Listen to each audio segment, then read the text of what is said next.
If you're wondering what career fits you best, what matters most about the work you do, then A Job to Love might be the book for you. Written by philosopher Alain De Botton and his School of Life, this book made me feel I was in very safe hands with a thoughtful and structured approach to help me answer key career questions. The book uses ideas from art and philosophy in a super approachable way to help the reader understand more about themselves. I found a lot more than I was expecting to from this book, and I think you might too. There are 3 things that resonated the most with me. Alain de Botton's central idea is pleasure point analysis, that we should identify the fundamental aspects of what we enjoy, our pleasure points, which we can then map to specific careers. He illustrates this with an example of someone who's wanted to be a journalist from a young age. The very word journalist might have become a badge that captures everything they want. Glamour, stimulation, it started when they were 12. It's good to ask oneself what might truly be appealing in one's intuitive excitement around journalism. Once we've scrutinised it, we might find that journalism offers some of the following pleasure points: an ability to engage with political and sociological issues, to analyse policy, to write up thoughts. By getting to the core of what we care about, we might be able to find careers that satisfy those things. Now, Alain de Botton isn't saying we already need a career idea from which to unpick why we care about it.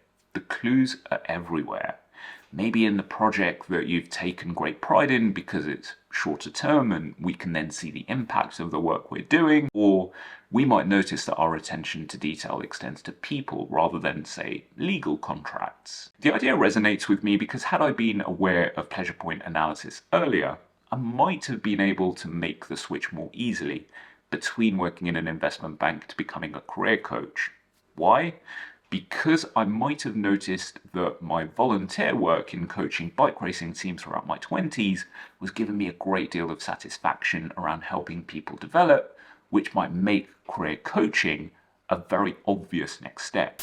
Second, I love how Alain de Botton encourages us as a reader to reflect on how our past might influence our attitudes to work now. When I was growing up, my dad was working night shifts in an industrial bakery, loading up trucks for morning deliveries, and he'd normally get home around 4 a.m. and he'd be dripping in sweat. And for the longest of times, that dictated what I understood work to mean: tough, unyielding, physical.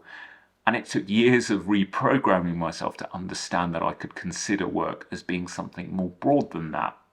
In fact, de Botton writes, "Perhaps Dad was scared by financial instability when he was little, and that's why he judged work primarily in terms of security." This resonated hard because, in large part, my first career in investment banking was characterised by my need for financial security, wanting to pay off my student loans, to secure housing, and it was a slow ride through my 20s to first understand and then accept that work could be fun, and that it wasn't frivolous to seek out work that I might enjoy, and that earning more than my dad without any physical exertion or labour didn't betray his intense hard work or his sacrifice.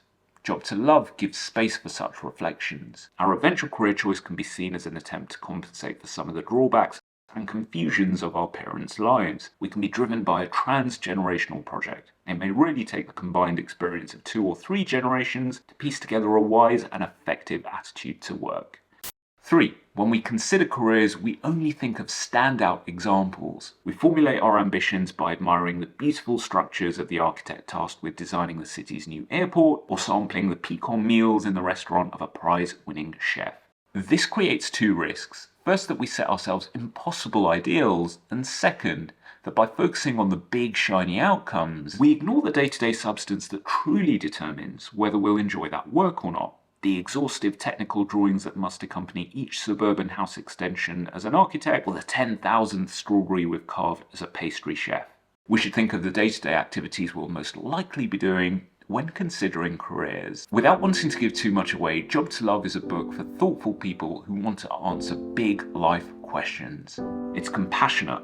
Working out what to do takes all this effort, not because we're stupid or self-indulgent, but because our nature is so complex.